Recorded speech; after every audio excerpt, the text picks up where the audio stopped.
y en una tarde con lo nuestro, Malvinas en primera persona. Del otro lado de la línea telefónica, veterano de guerra de Malvinas, José Luis Alarcón. ¿Qué tal, José Luis? ¿Cómo estás? Buenas tardes, bienvenido. Buenas tardes, Fernando. Es un gusto estar con vos y con tu audiencia. Un placer, realmente. Para nosotros también, y un gracias grande a Hugo, un amigo en común que facilitó el teléfono para la posibilidad de la comunicación. José Luis, ¿dónde estás viviendo ahora? ¿De dónde sos? Yo soy nacido en Calchaquí, provincia de Santa Fe, y vivo en la actualidad en Justiniano Pose, en la provincia de Córdoba, hace muchos años ya. Ahí en Santa Fe, ¿viviste tu infancia, tu adolescencia? ¿Cómo fue tu historia? Pasé parte de mi infancia, o sea, hasta los 5 años, 6, estuve ahí. Después mis padres trabajaban en los tambos, así que nos vinimos para la zona rural en sudeste de Córdoba. Y fui creciendo en zonas rurales, fui a escuelas rurales, en fin. Y por acá estuve el tiempo después de Malvinas también. Claro. ¿Dónde estabas puntualmente cuando te llegó el llamado para la colimba? Estaba viviendo en la zona rural de Ordóñez, unos 30 kilómetros de acá cerca nomás. Trabajaban en el tambo en ese tiempo también. Me llamaron para el servicio militar, fui a hacer revisación en Holber, en Río Cuarto. Y después de ahí también me incorporaron en febrero del 1982. ¿Te incorporaron en qué regimiento? El regimiento de infantería 25 de Colonia Sarmiento en Chubut. Un poco lejos de Córdoba. Sí, bastante. Fuimos en tren hasta Córdoba y de ahí en avión a Comodoro Rivadavia. ¿Primera vez que volabas? Sí, era la primera vez. Toda una experiencia, encima de ser la primera vez que volabas para ir a cumplir con la colimba, ¿no? Sí, realmente se fueron presentando.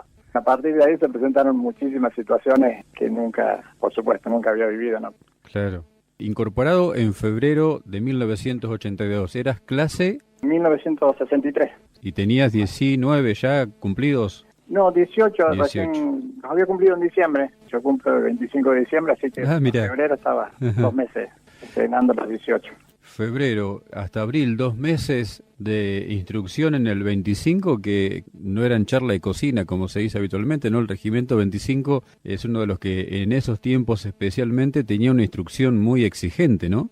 Sí, tuvimos muy buenos instructores, o sea, el jefe el regimiento era el teniente coronel Seineldín. Claro. Sí, fue muy exigente la instrucción en el campo, creo que eso nos ayudó mucho, ¿no? Pero fueron 2 meses, no fue tanto, por supuesto. Claro. ¿En qué compañía estabas? Me tocó estar primero en compañía comando, que era sesión exploración de compañía comando. Sí. Y después, cuando fuimos a Malvinas, se creó una compañía especial, la compañía especial C, que se dividió en 3 grupos, 3 secciones, mejor dicho. La sesión Romeo, que estaba a cargo de Gómez Centurión, que hoy es un político conocido, ¿no? Sí, claro. La sesión Bote, que estuvo a cargo del teniente Esteves, que falleció en Malvinas. Y la sección mía se llamaba sección Gato, en honor al sargento Colque, que le decían Gato. Y bueno, el jefe de la sección era el subteniente Reyes. Sí. La sección nuestra se formó 2 días antes de viajar a Malvinas. Nosotros fuimos el primer grupo que desembarcó en Malvinas. El grupo nuestro salió el 28 de marzo del regimiento. Así que fuimos hasta Comodoro, no sé si te voy contando nada más, más o menos. Sí, por supuesto. Perfecto. Bueno, fuimos hasta Comodoro en camiones, de ahí en avión a Bahía Blanca, y salimos en barco desde Bahía Blanca el 28 del mediodía más o menos, o algo así. Así que también en barco tampoco nunca había andado. Otra experiencia más. ¿En qué barco te tocó, José Luis? En el Cabo San Antonio. En el desembarco, en el buque de desembarco San Antonio. Claro, el de desembarco, sí. Qué experiencia la navegación, porque para colmo, según nos han contado otros veteranos, estuvo difícil el Atlántico en esa navegación, ¿no? Sí, hubo unos días, una tormenta fortísima que la verdad nosotros que nunca habíamos estado en el agua era muy difícil, ¿no? Tremendo. Primero empezamos navegando bien, tranquilos, sabíamos que íbamos al sur también, ¿no? Pero no teníamos bien a qué íbamos, claro, cuál era nuestra misión, ¿no? Sí. Y creo que al tercer día se vino una tormenta impresionante, el barco se bamboleaba para todos lados, el agua pasaba por arriba, no había forma que nos quedara, por ejemplo, comida. Claro. Así que había que rebuscarse, hacerse algún sándwich, acostarse y comer ahí porque no había forma sino. ¿Qué te pasó por la cabeza cuando ya navegando les informan a ustedes, a la tropa, que iban a Malvinas, que iban a desembarcar en Malvinas?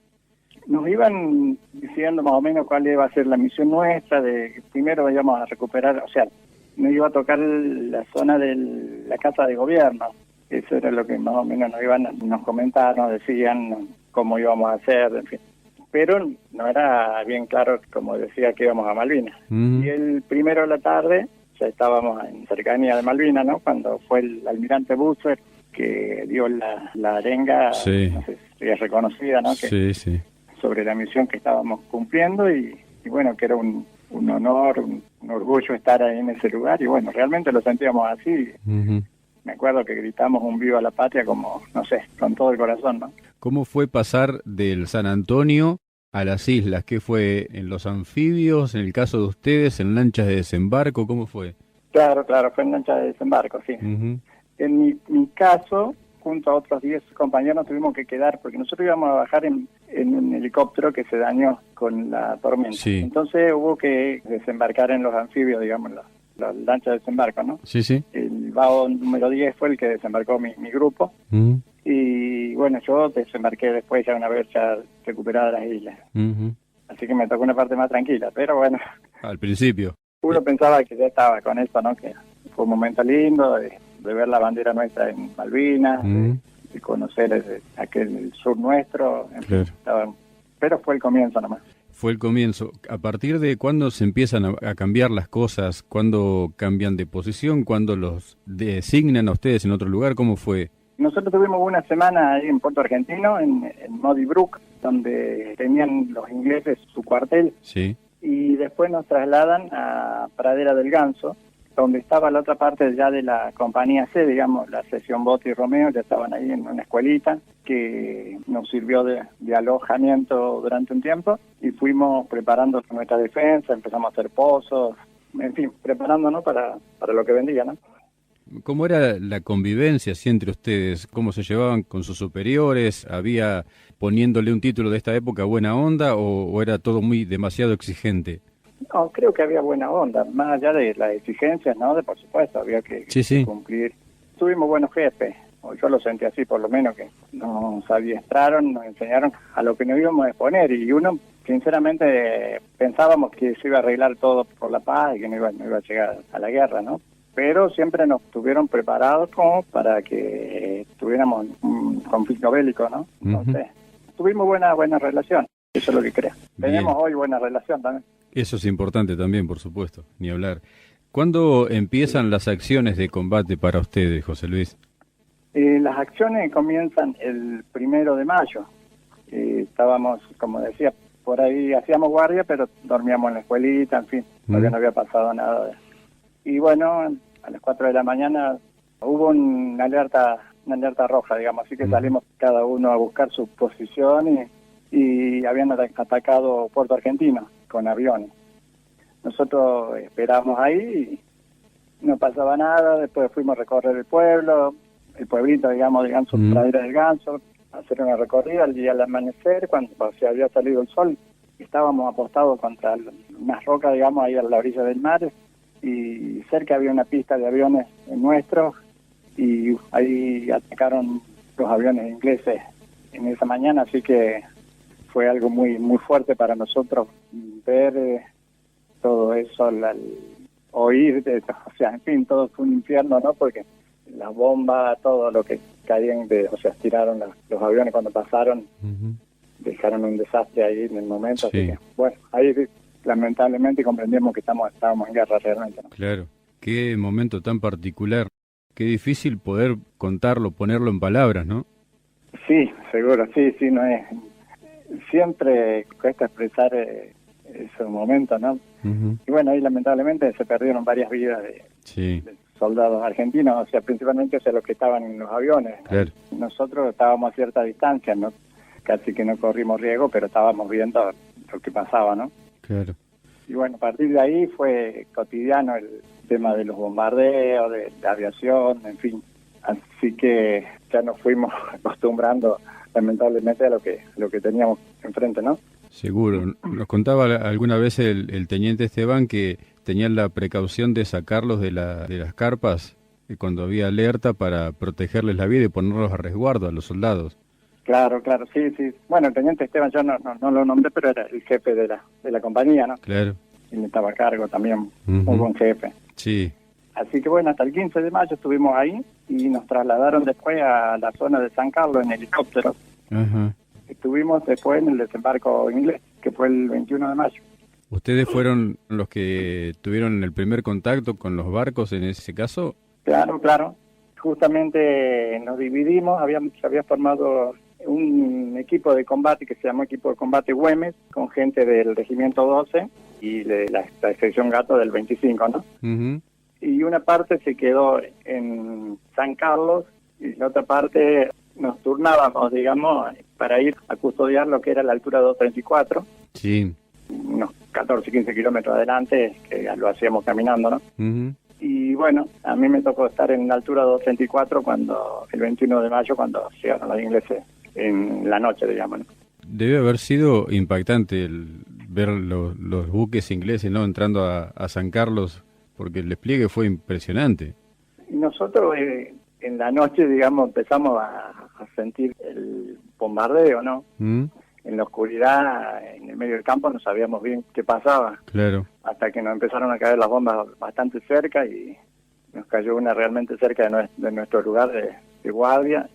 Y empezó la respuesta de parte nuestra con los morteros que teníamos. No teníamos mucho armamento tampoco, ¿no? Éramos un grupo adelantado como para evitar aviso y en fin, no era mucho más para defensa porque no teníamos mucho, ¿no? Uh-huh.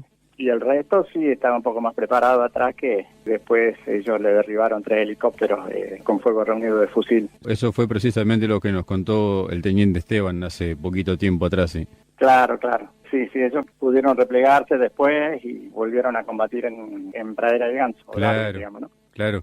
Y en el caso de ustedes, después de ese cañoneo naval que tuvieron en esa madrugada del 21, ¿cómo siguió la situación de ustedes? La situación nuestra fue cada vez peor. Aparte del cañoneo ese, ya desembarcaron y nos tiraban con ametralladora desde los cerros. Uh-huh.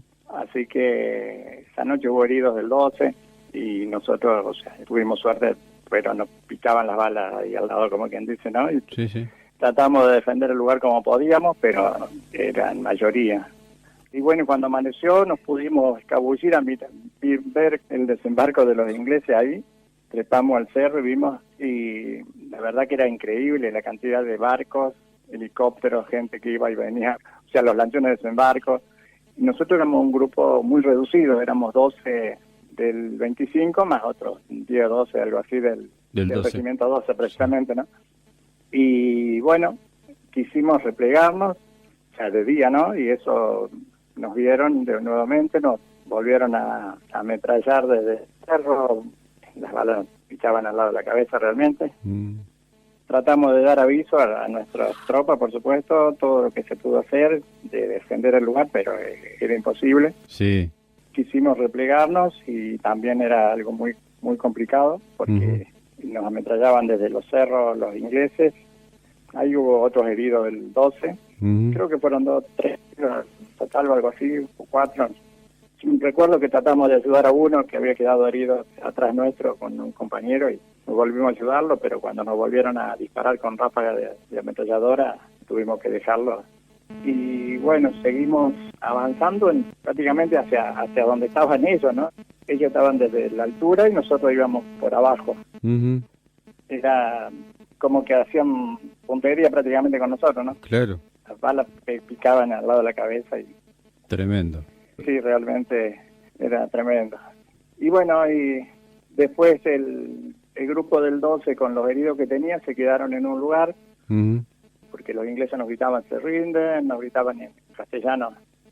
Y nosotros con el subteniente Reyes nos escabullimos del lugar, como quien dice, y pasamos hacia un lugar más adelante, metros más, por supuesto, no era tan lejos de ellos, y nos quedamos escondidos. La otra parte del grupo se quedó ahí como para rendirse. Y el que no pudo salir después fue el sargento Colque, que no sé, dicen que le cayó una bomba cerca, que lo había quedado mal y después cayó prisionero. Cuando llegó la noche, nos incorporamos y pudimos salir, empezamos a caminar bajo la luz de las bengalas y todas esas cosas, pero tratando de alejarnos. Claro. Me olvidé comentar también que durante el día vivimos todo lo que fue el bombardeo de los aviones nuestros a los barcos. Claro. Nosotros estábamos prácticamente ahí entre los suyos viendo todo lo que acontecía, ¿no? Y escuchábamos los mismos ingleses hablar cerca nuestro, pero no nos vieron y pudimos a la noche comenzar a caminar y alejarnos del lugar, pero claro, caminar de noche y en el medio de los cerros no era nada sencillo. Claro. Así que emprendimos lo que fue un repliegue bastante complicado. Caminábamos de noche, de día nos escondíamos porque estaban todos rodeados. Y bueno, así pasamos varios días, como 6 días sin nada de comida. Tomábamos agua por ahí de los charcos, de algún cursito de agua que bajara. Y durmiendo cuando nos agarraba el día en la intemperie, por supuesto, no teníamos nada que nos cubrieran. Entre nosotros más de una vez tratábamos de darnos abrigo, ¿no? Porque el frío, el viento, llovizna, el clima ya es muy inhóspito, ¿no? Sí, sí, sí. Y bueno, hacía un día, creo que fue el tercer o cuarto día que íbamos, cuando ya empezamos a caminar una madrugada, nos agarró la mañana y teníamos delante nuestro un río, un vaso de mar, pues, y atrás nuestro venían siguiéndonos una cuadrilla inglesa, ¿no? El subteniente decidió, dice, tenemos que pasar el río, y bueno, en plena madrugada, pues mañana ya no, apenas amanecía, pasamos como pudimos, ahí fue tremendo pasar ahí. Yo casi me ahogo para colmo, ni nadar sabía. Y cuando logramos pasar, nos escondimos en un cerro, ahí cercano que estaba al río ese o al brazo de mar. Sí. Y los ingleses que nos venían siguiendo, se ve que se enfrentaron entre ellos mismos con un grupo que venía, o nos estaban esperando, algo así, y se enfrentaron entre ellos y bueno, tuvieron un tiroteo y sé que hubo heridos, por lo menos algunos decían que hubo muchos muertos. Yo la verdad que me han comentado que se salvaron, pero tuvieron un enfrentamiento entre ellos, sí. ¿Entre ellos? Sí, sí. Qué bárbaro. Los mismos ingleses, sí. Qué bárbaro. Y nosotros éramos testigos como si lo hubiéramos burlado, ¿no? A ellos, pero claro. En realidad, bueno, fue la supervivencia nuestra, nomás lo que nos llevó a pasar el río y a escondernos. Después nos quedamos secando, ¿no? El resto del día al escaso sol que había, ¿no? Después de esa situación volvimos a seguir caminando, ya empezó a afectarnos el problema en los pies, el congelamiento. Claro. O sea, el frío empezó a hacer problemas en varios de mis compañeros. El cabo Godoy ya no podía caminar más, tuvo problema también Daniel Cepeda. En fin, llegamos a un lugar donde pudimos hacer un refugio. Nosotros estábamos entre los dos cerros y donde había un cursito de agua que bajaba, así que ahí teníamos agua. Hicimos una especie de cueva, digamos, ¿no? Tratamos de cubrirlo con chullo, y ahí nos quedamos porque no dábamos más, no podíamos caminar más y estábamos sin comida, así que comimos una butarda que cazó el subteniente Reyes, la primera vez que comimos entre los 11 que quedaban, y bueno, empezamos como quien dice a revivir un poco porque ya estábamos al límite de la fuerza, ¿no? Sí, seguramente, ni hablar. Y bueno, fuimos hasta la casa, conseguimos azúcar, harina, y trajimos, no sé si una olla, alguna cosa grande que hicimos. Después empezábamos a hacer tipo torta frita en el refugio ese. Mientras tanto pasaban los ingleses cerca, estábamos cerca de San Carlos. No habíamos podido avanzar mucho porque, claro, andar de noche era muy complicado. Queríamos ir hacia Puerto Argentino, pero las situaciones que se nos presentaron nos hizo imposible. Claro. Y bueno, ya otro compañero más, Carlito Moyano, tampoco pudo caminar más, tenían los pies prácticamente destrozados, ¿no? Todos los tres que estaban con los pies con congelamiento. Y a mí me afectó las manos, así que yo a partir de ahí también a tener las manos, después del cruce del río, me empecé a sentir dolores y se me empezaron a hinchar, a poner cada vez morada, negra, el dolor impresionante era. Claro. Así que bueno, hicimos prácticamente supervivencia en todo ese tiempo, ¿no? Porque empezamos a cazar ovejas cuando podíamos, comerlas aunque sea medio crudas, o las cocinábamos como podíamos. Más o menos hacia el 7 de junio, el subteniente dio de enviar a un soldado hacia la zona de San Carlos y que los entregara a los tres que no podían caminar más, y el resto seguiríamos tratando de avanzar. Pero eran, bueno, situaciones muy difíciles, decisiones muy difíciles también de tomar, porque dejarlo nos costó un montón, no saber el futuro de ellos ni nuestro, no era muy complicado.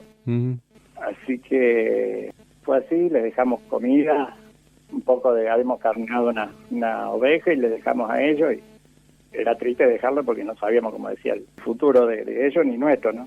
Sí, sí. Estábamos al límite de las fuerzas prácticamente. Uh-huh. Y bueno, nosotros seguimos caminando, el subteniente y los 7 soldados que quedábamos, y marchamos un par de días más y encontramos nuevamente una casa, y ahí nos volvimos a revivir, comimos y nos quedamos escondidos ahí prácticamente, ¿no? Y estábamos por salir en la madrugada, creo que fue el 11 de junio, cuando nos rodearon con helicópteros y con gente, y ya no tuvimos más alternativa que rendirnos. O sea, nos tiraban ahí a la casa, nos ametrallaban, y bueno, ahí se terminó nuestra historia. No queríamos rendirnos, anduvimos tanto por no rendirnos, en fin, no queríamos eso de entregarnos, ¿no? Sí, sí. Pero lamentablemente, bueno, tuvimos que rendirnos. Bueno, la rendición fue dura por el hecho también del maltrato en el primer momento, todo eso. Nos maniataron, nos apuntaban, nos tenían en el piso, en fin. Fue una situación muy muy complicada también, ¿no? ¿Lo llevaron a San Carlos para estar prisioneros? Sí, después nos en helicóptero, así como estábamos todos maniatados, nos llevaron hasta San Carlos. Uh-huh. Y bueno, ahí por suerte el subteniente también se preocupó un poco por los otros soldados, preguntando si los habían tomado prisioneros, ¿no? Uh-huh. Y no los habían tomado. Habían tomado prisionero al otro soldado, al soldado Claude, pero de Moyano, Cepeda y Godoy no sabían nada, así que el subteniente pidió un helicóptero, y bueno, la verdad que los ingleses cortaron porque los llevaron al lugar y pudieron rescatarlos y se salvaron porque ya estaban en las últimas. Realmente únicamente Cepeda podía bajar, se arrastraba hasta el lago, hasta el cursito de agua para buscar agua, ¿no? Porque otra cosa no tenían. Y bueno, al caer prisioneros salvaron la vida. Claro. Bueno, después ellos sufrieron amputación de los pies, los 3, así que han sufrido y han pasado por periodos muy largos también de recuperación. Claro. Amputaciones fueron ya creo que acá en el continente. Uh-huh. Así que bueno, yo estuve ahí en San Carlos un día y me vieron cómo tenía las manos negras, eran como todos los dedos hinchados, no podía cerrar las manos, si las cerraba no las podía abrir, en fin, era algo. En fin, estaba ya a punto de tener gangrena, como le pasó un poco a mi compañero, ¿no? Sí.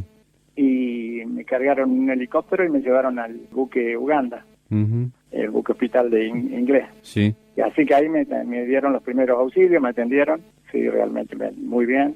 Fue el tercer baño sería que me pude dar ahí, porque primero, una vez nos bañamos en Pradera del Ganso, después la segunda fue el cruce del río, y bueno, ahí pude sacarme la ambulancia. Realmente teníamos increíble lo que... Imagínate tanto tiempo de andar y con la misma ropa, con todo. Ni hablar. Y bueno, a los días terminó la guerra, lamentablemente se sintió, o sea, sentí tristeza, por supuesto, fue algo muy encontrado, ¿no? Uno dice la tristeza de perder, de sentirse derrotado, y por ahí sentí al decir, bueno, ya no va a haber más muertos, ya, en fin, eran como sentimientos encontrados, ¿no? Claro, seguro. Así que, bueno, a los días ya me pasaron al buque Bahía Paraíso. Uh-huh. Realmente tuve muy buen trato de los ingleses, ¿no? Especialmente, o sea, los enfermeros, así, venían, te preguntaba, ¿estaba todo ok? Por ahí recuerdo que nos cargaban todavía con el Mundial, había perdido Argentina y me decían Maradona con el dedo hacia abajo, ¿no? El pulgar hacia abajo. Uh-huh. Y nosotros de fútbol últimamente, con tantos días alejados de toda la realidad, ¿no? Claro. Pero bueno, no pasaba de ser un momento gracioso, ¿no? Porque dentro de todo tuvimos muy buen trato. Uh-huh. Y bueno, después sí me pasaron al buque argentino, el Bahía Paraíso. Sí. Ya navegamos hacia el continente y creo que hacia el 20 de junio llegué al continente. Uh-huh. Y de ahí me trasladaron en avión a Campo de Mayo, Buenos Aires. Ah, te llevaron para Buenos Aires. Al hospital. Al hospital, claro. Sí, ahí estuve. Y el hospital militar ahí de Campo de Mayo está increíble, la cantidad de heridos que había, ¿no? Estaba todo completamente lleno, ¿no? Sí. Bueno, ahí estuve un tiempo y después me trasladaron al Hospital Central, donde me fui recuperando de a poco. La verdad que me querían amputar los dedos y pude zafar me saqué todas las cáscaras que tenía en mis manos, no sé, como una desesperación, me habían quedado los dedos en carne viva, pero pude salvar mis manos y bueno, de a poco me fui recuperando. ¿Cuánto tiempo te llevó la recuperación, José Luis? Y fueron unos cuantos meses, así, a poquito fui recuperándome. Ahí me encontré con los compañeros míos, o sea, estaba en una cama en el Hospital Central y veo por televisión que estaba el presidente, creo que era Nicolaides, estaba con un soldado y veo que era Carlos Moyano, que era mi compañero, y estaba en el otro piso. Así que cuando lo veo no podía creer, como yo podía caminar, me fui y me encontré con él. La alegría que teníamos era increíble. Y bueno, él ya tenía los pies amputados, así que...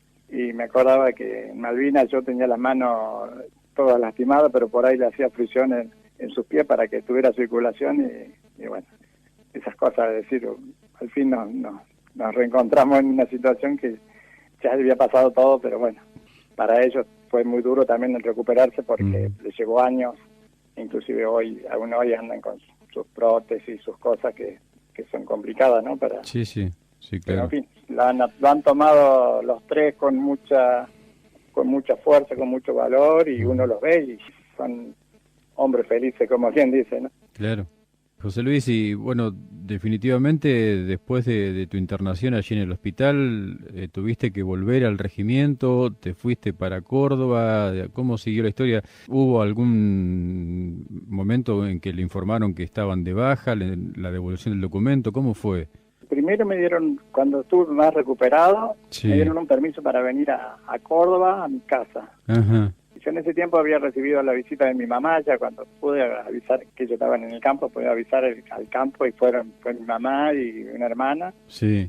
Y como tenía mi madrina en Buenos Aires, así que en Loma de Zamora, así que los fines de semana por ahí me sacaban a pasear un poco, a mí y a otros muchachos, ¿no? Los que estaban mejor. Después me dieron ese tiempito de recuperación, me vine al campo de vuelta y cuando me terminó el periodo ese de recuperación volví otra vez al Hospital Central y ahí me dieron el alta definitiva y me tuve que me volví a mi regimiento, a Chubut de nuevo. Y llegué allá y justo fue el día anterior a que dieran la baja, ya el otro día ya estaban por saliendo de baja, digamos, y bueno, yo estaba incluido en la baja, así que estuve un día en el regimiento y me reencontré con mis compañeros, en fin, me acuerdo con el subteniente Reyes, y también nos cruzamos, o sea, me vio, me abrazó, en fin, estaba muy contento de verme, y bueno, los otros muchachos también, por supuesto. Claro. Y bueno, ya después volvimos a salir nuevamente ya para Comodoro al otro día para salir de baja y nos llevaron a Córdoba, donde finalmente nos dieron el vía libre, como quien dice. Claro. Más o menos, ¿a qué altura del año era esa? Para el 18 de agosto, más o menos, creo. Ajá. Sí. Creo que esa fecha más o menos fue. Qué bárbaro. Qué historia, ¿no? Y bueno, ¿cómo fue volver a insertarte en la vida civil después? ¿Qué seguiste haciendo? Cuando me pude recuperar, o sea, siempre sufrí y sigo teniendo problemas en las manos por el frío, las manos, los pies, hasta las rodillas, algo increíble. Pero seguí trabajando en el tambo. Tampoco fue una tarea sencilla porque la madrugada, las heladas, todas esas cosas en los campos siempre me recordaban Malvinas, ¿no? Así que, me reinserté, volví a mi lugar de trabajo. Sí, habló algo de Malvinas, por supuesto, en familia en el momento, pero como que después quedó guardado, ¿no? Y en el tiempo recién empezamos a contar un poco las experiencias, lo que hemos vivido, ¿no? Claro. ¿Ahí donde vos vivís hay otros combatientes más o sos el único veterano ahí en la zona? Los del 25 generalmente éramos de acá de la zona esta, o de Córdoba o de Chubut, digamos, ¿no? Que allá del sur. Así que sí, pero nos encontramos pasados los años. Claro. O sea, con los del pueblo sí nos conocíamos, pero sí, se fue creando después un lazo muy importante, ¿no? Porque hoy en día se puede decir que somos hermanos y bueno, hemos pasado una situación muy especial y creo que eso nos une, y con mis compañeros nos hemos vuelto a reencontrar y nos reencontramos cada rato y bueno, tenemos para hablar 10.000 anécdotas, ¿no? Así que siempre surgen cosas nuevas.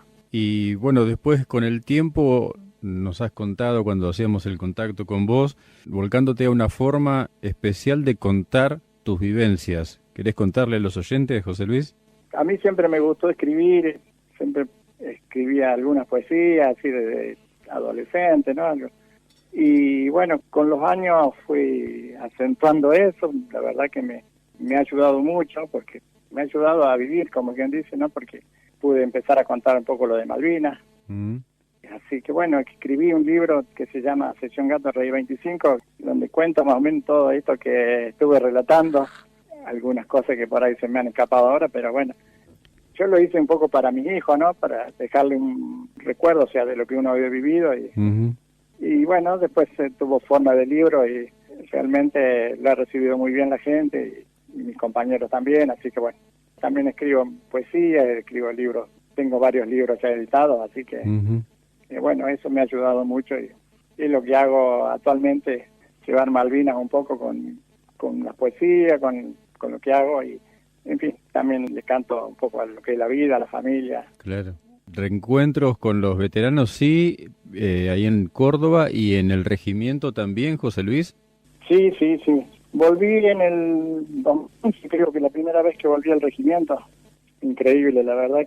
He tenido también la suerte de poder presentar mis libros ahí en Sarmiento, en el cine. Volver al regimiento para nosotros es algo muy emocionante. La verdad que se honra a todos a nuestros caídos. Nosotros no nos olvidamos y están siempre con nosotros, ¿no? Seguro. ¿Alguna vez pensaste o tuviste la posibilidad de ir a las islas? ¿Qué opinas de eso? No he tenido oportunidad todavía, siempre está pendiente la posibilidad y me gustaría ir y recorrer los lugares donde estuve. También siempre digo que me gustaría ir a rezarle a mis compañeros al mismo cementerio, ¿no? Pero bueno, las situaciones por ahí no se han dado por diversos motivos, principalmente el económico y esas cosas. Más allá de que tampoco estoy de acuerdo con eso de tener que hacer el pasaporte y esas cosas, pero bueno, eso no impediría que fuera, digamos. Seguramente. A mí me daría bronca ver la bandera inglesa, por supuesto, pero va a haber que adaptarse si uno va porque no queda otra, por supuesto.